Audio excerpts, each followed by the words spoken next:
Logical Journey of the Zoombinis is a video game about... Not too long ago. Hey, narrator, shut up, I'm talking. The Logical Journey of the Zoombinis is a video game about the logical journey of the Zoombinis.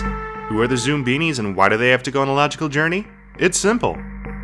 The Zoom Martinis are these little blue creatures that once lived the capitalist dream on Zoomcall Island. Making small, useful products which were prized the world over. But then, everything changed when the bloats attacked. But before long, the bloats had taken over everything. Overworked, underpaid, and not appreciated by their parents, the zombies became millennials before the millennials that played this knew they were millennials. In response to the abuse they had endured at the hand of their modern-day fiefdom, the Zoom Beanbags decided to get a new job, organize under a trade union, create a competing Zoombini-owned corporation, overthrow their bourgeoisie overlords by invoking the will of the proletariat, travel to a new land which they claimed as their own by discovery despite widespread evidence of previous inhabitation. I mean, they do come from an island. It's time to rescue the Zoomer generation from their own poor choices and lead them to a glorious communist utopia. For each of their nose, eyes, feet, and hair, you can choose between 5 different options, leading to a whopping 625,000 different combinations. Since the vast majority of the upcoming puzzles depend on the physical characteristics of the Zoombinis, one easy way to beat this game is to simply set out with parties that all share one characteristic. If you're a logical loser, get back in the cave, you failures. Oh god, you have to wait for them to move over before you're allowed to put them all random all middle. Here we go. Our goal is to get the Puritans from England to the New World, but a variety of educational logical traps are in the way, starting with the allergic cliffs. Guide your Zoom boners from one side to the other by placing them on one of these 2 bridges. If that particular rock face isn't literally allergic to their appearance, they'll get over unscathed. Otherwise, they'll sneeze and knock out one of the pegs holding up the bridge. Can you tell the pattern these cliffs had? That's right, the bottom group likes ketchup on their hot dogs and the top group isn't perverts. Next up, the Stone Cold Caves. This minigame's more of the same, but with 4 rock trolls that all sound like my aunt and a group of New York gossip fiends. The floodgates are opened, it seems. Now you have to separate your party into 4 groups. Except on easy, in which case the bottom middle troll literally rejected everyone, just like all the women I asked out in high school. I swear it's not a problem with me. Fleens? You're not fleens!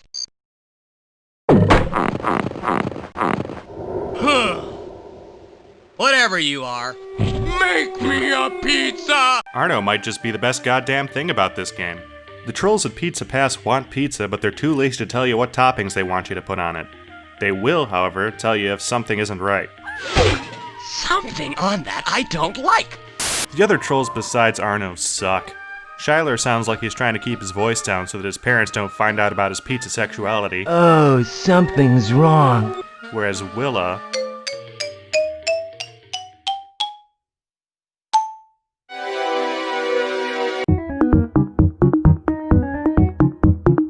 Now that we've gotten past the first 3 puzzles, we've come to our first rest point, where we can shove all of our zooms into a cupboard for them never to be seen again. The path splits from here, so you can choose which way you want to go. I'll be taking the objectively worse route first. Captain Cajun's ferry boat's a pretty simple little puzzle. Each Zoombini baby's gotta have something in common with each of their neighbors. Ah, sure. The hardest difficulty has this monstrosity of a layout. There's nothing worse than solving the entire puzzle except for one goddamn Zoombini. In the arms of the angel.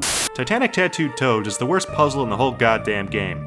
The toads you ride on follow the pattern of leaves based on their shape, symbol, or color. Yeah, good luck sussing that out at a distance, kid. On the harder difficulties... Oh god, what? Finally for this leg is Stone Rise. I find the added direction here makes it way more enjoyable and less trial and error than Captain Cajun. Plus, it's got the world's most overpowered sound effects.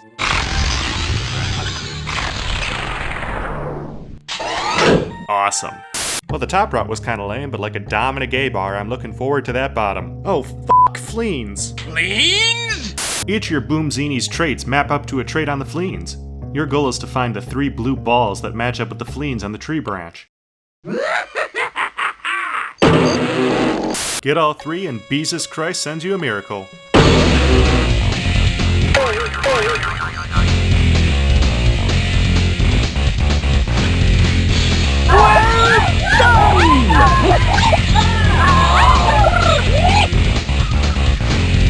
Hotel Dementia. Slot your bombinos into the different hotel doors. Of course, the hotel doors are racist and will only accept them if they have the right features. The set of features the doors accept maps to a graph in 3D space. Remember, this game's for ages 8 and up. And finally, Mudball Wall. Another XY coordinate type game where you have to figure out how the shapes and colors map to spaces on the wall. Hit the dotted blocks to launch your Zoompa Loompas upward. There's really nothing special about this one. We've reached the final rest point and final leg of the journey. Only 3 more puzzles separate the Zucchinis from a classless society free of the tyranny of the rich. In the Lion's Lair, you have to sort the Zoolanders based on the carvings on the wall. Fail, and they're automatically moved to the correct spot, and one of the pegs keeping the portcullis raised falls out. In later difficulties, you don't get any carvings whatsoever, but this wasn't a problem for me because I have the world's biggest and most smartest brain. Mirror Machine. While this is a tedious matching game on easy, later difficulties make you layer the different crystals so the characteristics of the Zoroastrians match on both sides. Which is still a tedious matching game, but at least it pretends to be logical. And the last puzzle is Bubble Wonder Abyss. Study the playing field for way too goddamn long to come up with the algorithm you need to get everyone safely across, and then pray you don't screw up the execution. This one always stressed me out the most as a kid, as any single mistake can cost you almost all your Zimbabwe's, and there's achievements for getting through a leg without losing anyone. I looked at this on very, very hard, and I wanted to cry. Is this it? Could this be the place they'd been seeking? A place of hope and prosperity? Zoombinis! It's a patch of empty fucking plains.